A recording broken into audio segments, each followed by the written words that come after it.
कहानी की शुरुआत ब्लैक रॉक नाम की एक साइंस लैब से होती है, जहाँ कंपनी अपने नए रोबोटिक सूट की प्रेजेंटेशन दे रही थी। ये सूट एक आम आदमी को बहुत ज्यादा ताकतवर बना सकता था, यहाँ तक कि ये बॉम्ब धमाके भी झेल सकता था। ये प्रेजेंटेशन देने की जिम्मेदारी कंपनी की चीफ इंजीनियर एमी की थी और उसकी इसी प्रेजेंटेशन ने क्लाइंट को बहुत ज्यादा प्रभावित भी किया। पर क्लाइंट को ये डर था कि कहीं इस सूट को पहनने वाले ने अगर उन्हें धोखा दे दिया तो उन्हें बहुत ज्यादा नुकसान हो सकता है। और एमी ने उन्हें विश्वास दिलाया कि वो लोग अपने वीआर सिस्टम की मदद से दुनिया के सबसे बेहतरीन फाइटर्स को काम पर रखेंगे। ये सुनकर उस क्लाइंट की सारी चिंता दूर हो गई और उसने डील को पक्का करने के लिए हेड साइंटिस्ट डॉक्टर ओवन को बधाई दी। क्लाइंट के जाने के बाद डॉक्टर ओवन ने एमी को अकेले में बताया कि उन्होंने सच में एक 2-धारी तलवार बनाई है। अगर ये किसी गलत आदमी के हाथ लग गई तो वो दुनिया को तबाह कर सकता है। और एमी ने डॉक्टर ओवन को इतनी चिंता ना करने को कहा।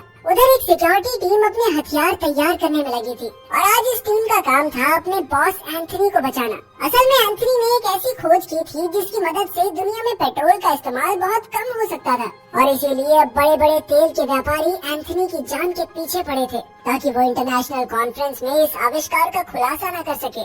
उस सिक्योरिटी टीम का हेड लुवांग नाम का एक आदमी था जो एक एक्स आर्मी ऑफिसर होने के साथ साथ एंथनी का बहुत पुराना दोस्त भी था। इसके बाद वो लोग उस कमरे से बाहर निकले पर उसी समय गार्ड के ईयरपीस में कुछ अजीब सी आवाज आ रही थी और तब ये गोली सीधा आकर उसके गले पर लगी, जिसके तुरंत बाद वहाँ ग्रेनेड से एक धमाका भी हुआ। जब लुवांग ने ऊपर देखा तो उसकी नजर हिटमैन की एक टीम पर पड़ी जो गार्ड्स पर अंधाधुंध गोलियां चला रहे थे। तभी एक गार्ड ने फ्लैश बॉम्ब से एक धमाका किया जिसका फायदा उठाकर लुवांग एंथनी और बाकी गार्ड्स के साथ वहाँ से भाग गया। और फिर सीढ़ियाँ उतरते वक्त भी उनके ऊपर हमला हुआ जिसमें कई गार्ड्स जख्मी हो गए, लेकिन फिर भी किसी तरह लुवांग एंथनी को लेकर दूसरे फ्लोर पर पहुंच गया जहां काफी सारे लोग मौजूद थे। पर तभी दो हमलावरों ने वेटर का रूप लेकर उन पर हमला कर दिया, जिसके बाद लुवांग ने अपनी जबरदस्त फाइटिंग स्किल्स का इस्तेमाल करके उन्हें पीटना शुरू कर दिया। साथ ही उसने जल्दी से एंथनी को वहाँ से भागने को कहा, लेकिन बदकिस्मती से एंथनी एक ऐसे कमरे में पहुँच गया जहाँ पहले से ही कुछ लोग चाकू लेकर उसका इंतजार कर रहे थे।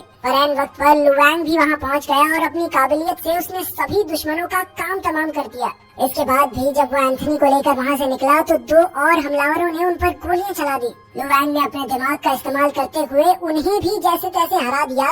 इसके बाद आगे जाकर उसने शीशा तोड़कर एंथनी को एक ब्रिज से धक्का दे दिया, लेकिन इसी बीच एंथनी की एक टांग टूट गई, इसलिए लुवांग को उसे घसीटकर वो ब्रिज पार करवाना पड़ा। उन्हें लग रहा था कि वो बच गए, लेकिन तभी कुछ हिटमैन वहाँ भी पहुंचकर उन पर गोलियां चलाने लगे, जिसमें से एक गोली सीधा लुवांग की टांग पर लगी। लेकिन जख्मी हालत में भी उसने कई सारे हिटमैन्स को खत्म कर दिया। फिर अचानक से एंथनी का पैर फिसल गया और वो नीचे गिरने ही वाला था, पर ऐन वक्त पर लुवांग ने उसका हाथ पकड़ लिया। उधर वो हिटमैन्स अभी भी उन पर गोलियां चला रहे थे, पर गोलियों की परवाह न करते हुए लुवांग ने अपने दोस्त को पकड़े रखा। पर तभी एक हेलीकॉप्टर ने वहां आकर सभी हिटमैन्स को मारना शुरू कर दिया और इसी का फायदा उठाकर लुवांग ने भी एंथनी को ऊपर खींच लिया। अपने जख्मों के चलते अगले कुछ हफ्तों तक लुवांग अपने घर पर ही अपनी बेटी फैंग और बीवी के साथ समय बिता रहा था और उसे अपने परिवार के साथ अच्छा भी लग रहा था कि तभी एक दिन उसकी बीवी ने कहा कि लुवांग को अब रिटायरमेंट ले लेनी चाहिए, पर लुवांग अभी इसके लिए तैयार नहीं था।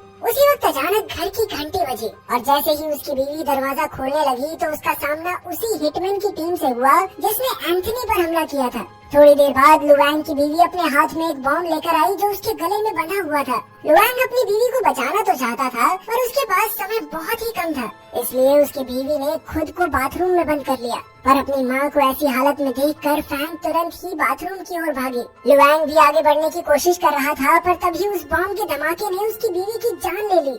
1 साल बाद अब लुवांग एक इलेक्ट्रिशियन के तौर पर काम करता था और अब वो अपनी बेटे के साथ एक छोटे से घर में रहता। वहीं फैंग को भी उस बम धमाके में काफी चोट आई थी और अब वो छड़ी का सहारा लेकर चलती थी। एक रात खाना खाते वक्त लुवांग को फैंग के डॉक्टर का फोन आया, जिसने उसे बताया कि असल में फैंग के दिमाग में एक क्लॉट था जिसे हटाने के लिए उन्हें जल्द से जल्द एक ऑपरेशन करना होगा और अगर ऐसा नहीं किया गया तो फैंग की मौत भी हो सकती है।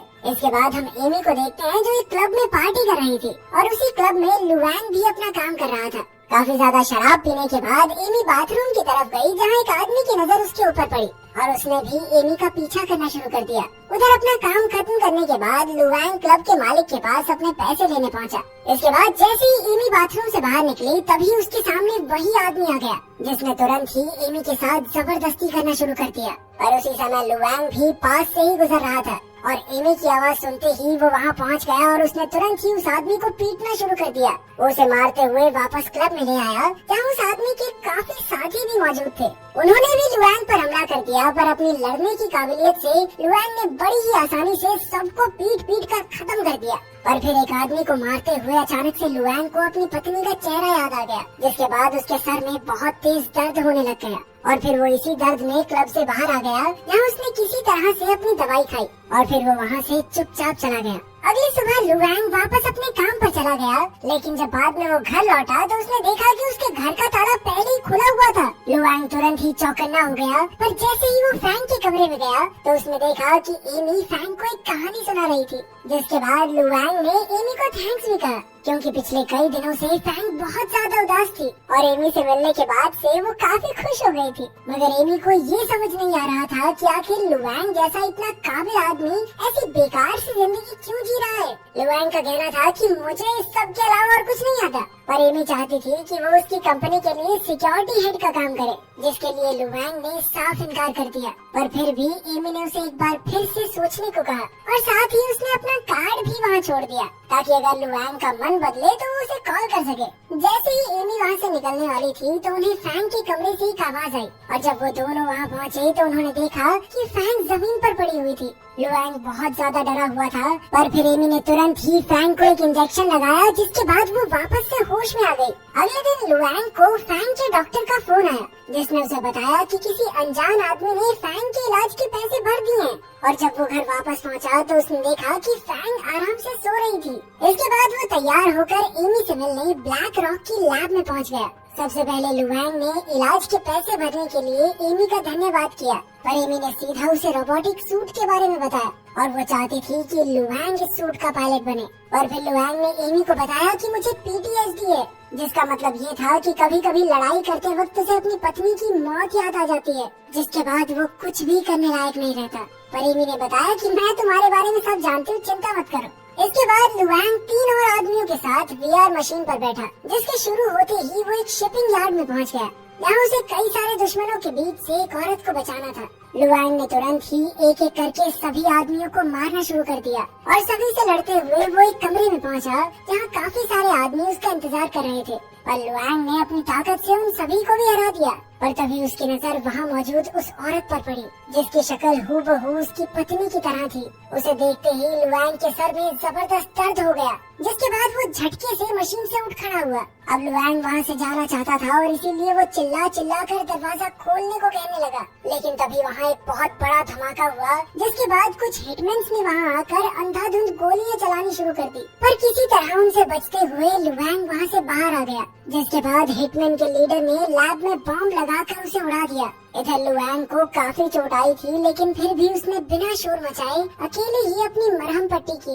उधर हमलावरों ने लैब में घुसकर सभी साइंटिस्ट को बंदी बना लिया था और जब लुआंग बाहर आया तो उसकी नजर लाशों पर पड़ी, जिसके बाद उसने बंदूक उठाकर उन हमलावरों के पीछे जाने का फैसला किया। और जैसे ही वो कैमरा रूम में पहुंचा तो उसने देखा कि हमलावरों ने सभी को कैदी बना रखा था, जिसमें एमी और डॉक्टर ओवेन भी मौजूद थे। इसके बाद लीडर ने डॉक्टर ओवेन को पकड़कर बताया कि वो वहाँ पावर कोर हासिल करने आया था, जिसे देने से डॉक्टर ओवेन ने साफ इनकार कर दिया। इससे गुस्सा होकर लीडर ने बाकी 2 साइंटिस्ट को गोली मार दी। ये देखकर आखिरकार डॉक्टर ओवेन उसे पावर कोर देने के लिए तैयार हो गए। उधर एक हिटमैन ने लुआंग को पकड़ लिया था, पर अपनी रफ्तार का इस्तेमाल करके लुआंग ने तुरंत ही उस पर हमला कर दिया। पर जैसे ही लीडर को गोली की आवाज आई तो उसने हिटमैन से इस बारे में पूछा, जिसके जवाब में हिटमैन ने उसे सब कुछ सही होने की खबर दी, पर असल में लुआंग ने उसे अपना कैदी बना रखा था। उधर इस मौके का फायदा उठाकर डॉक्टर ओवेन ने सेल्फ डिस्ट्रक्ट मोड ऑन कर दिया, जिससे गुस्सा होकर लीडर ने उन्हें भी गोली मार दी। लेकिन अब लीडर को ये नहीं पता था कि आखिर वो उसे बंद कैसे करे, इसलिए उसने सोचा कि सभी को मार कर यहाँ से निकल जाना चाहिए। पर तभी लुआंग ने फायर अलार्म चालू कर दिया, जिसके बाद लीडर ने अपने कुछ आदमियों को इसकी वजह ढूंढने के लिए भेजा। उधर अपने साथियों की जान बचाने के लिए एमी ने सेल्फ डिस्ट्रक्शन रोकने का फैसला किया। इधर लुआंग ने एक हिटमैन को मारकर उसके कपड़े पहन लिए, लेकिन तभी कुछ दूसरे हमलावर उसकी ही ओर बढ़ रहे थे, इसलिए लुआंग ने फायर एक्सटिंग्विशर फेंककर धमाका कर दिया, जिसका फायदा उठाकर उसने 2 आदमियों को तो मार दिया और वहीं तीसरे आदमी को लगा कि वो उनका ही साथी है, पर लुआंग ने तुरंत ही उसे भी गोली मार दी। उधर एमी सेल्फ डिस्ट्रक्ट मोड को बंद करने में लगी हुई थी कि तभी लीडर को पता चल गया कि कोई उन्हीं जैसे कपड़े पहनकर उसी के आदमियों को मार रहा है। इसलिए लीडर ने लुआंग से अपने रेडियो के जरिए बात करना शुरू कर दिया। उधर लुआंग भी लीडर तक पहुंचने की कोशिश कर रहा था, पर रास्ते में उसका सामना 3 हमलावरों से हुआ। इन 3 में से एक हमलावरों का कैप्टन भी था और उसने लुआंग को देखते ही अपना मास्क उतारने को कहा। और जब लुआंग ने ऐसा नहीं किया तो उसने तुरंत उसके ऊपर बंदूक तान दी, पर लुआंग ने उनके कुछ करने से पहले ही उनके ऊपर हमला कर दिया। उसने 2 हमलावरों को तो बड़ी ही आसानी से हरा दिया, पर उनका कैप्टन ताकतवर फाइटर था जिसे हराने में लुआंग को काफी मेहनत करनी पड़ी, लेकिन आखिरकार जीत उसी की हुई। फिर जैसे ही लीडर ने अपने कैप्टन से बात करने की कोशिश की तो उसे कोई जवाब नहीं मिला, जिसके बाद उसकी चिंता काफी बढ़ गई और उसने एमी से कहा कि जल्द से जल्द इस सेल्फ डिस्ट्रक्शन को रोको। धमाका होने से कुछ सेकंडों पहले ही एमी ने सेल्फ डिस्ट्रक्शन को रोक दिया, जिसके बाद लीडर ने बड़ी आसानी से पावर कोर को निकाल लिया। इधर एमी को लग रहा था कि अब लीडर उन सबको जिंदा छोड़ देगा, लेकिन फिर लीडर ने कहा कि मैं तो मजाक कर रहा था, तुम सबका तो मरना तय है। इससे पहले कि वो गोली चला पाता, लुआंग ने उसके साथ समझौता करने की कोशिश की, जिसके लिए लीडर बिल्कुल तैयार नहीं था। पर जब लुआंग ने उसे कैप्टन की आवाज सुनाई तो वो तुरंत ही तैयार हो गया। उनके समझौते के मुताबिक लीडर को कैप्टन के बदले सभी साइंटिस्ट को लुआंग के हवाले करना होगा। अंदर जाने से पहले लुआंग ने अपने कपड़ों में एक बॉम्ब छुपा लिया, जिसके बाद वो कैप्टन को लेकर सीधा लीडर के पास पहुंच गया। पर ये तो लुआंग को बाहर लाने के लिए लीडर की एक चाल थी और उसने तुरंत ही कैप्टन के सर में गोली मार दी। पर लुआंग ने जैसे ही ये देखा तो उसने लीडर से उसकी बंदूक छीनकर उसे अपना कैदी बना लिया, जिसका फायदा उठाकर एमी और बाकी साइंटिस्ट वहाँ से बाहर चले गए। लेकिन फिर बाकी हमलावरों ने लुआंग पर हमला कर दिया, जिससे बचने के लिए उसने अपने कपड़ों में छुपाए हुए बॉम्ब का इस्तेमाल किया।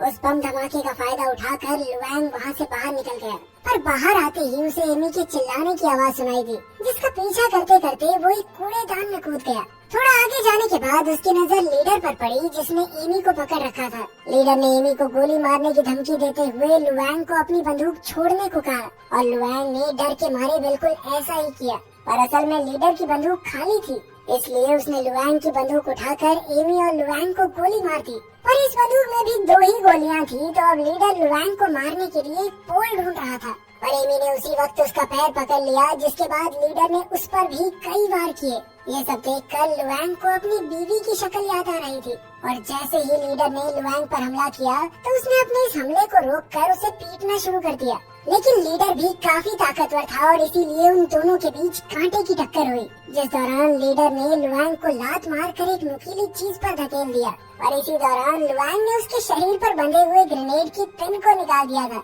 जिसके बाद उसने अपने परिवार का बदला लेते हुए लीडर को पकड़े रखा और कुछ ही सेकंडों के बाद वो दोनों एक धमाके में खत्म हो गए। तभी लुआंग की आंख उसी लैब में खुली और असल में ये सब उस वीआर टेस्ट का हिस्सा था। लुआंग ने बहुत ही बढ़िया तरीके से अपने इस मिशन को पार कर लिया था और उधर फैंग का ऑपरेशन भी पूरी तरह कामयाब हो गया। अगर वीडियो पसंद आई तो लाइक कर देना, चैनल को सब्सक्राइब कर देना। मिलते हैं अगली वीडियो में।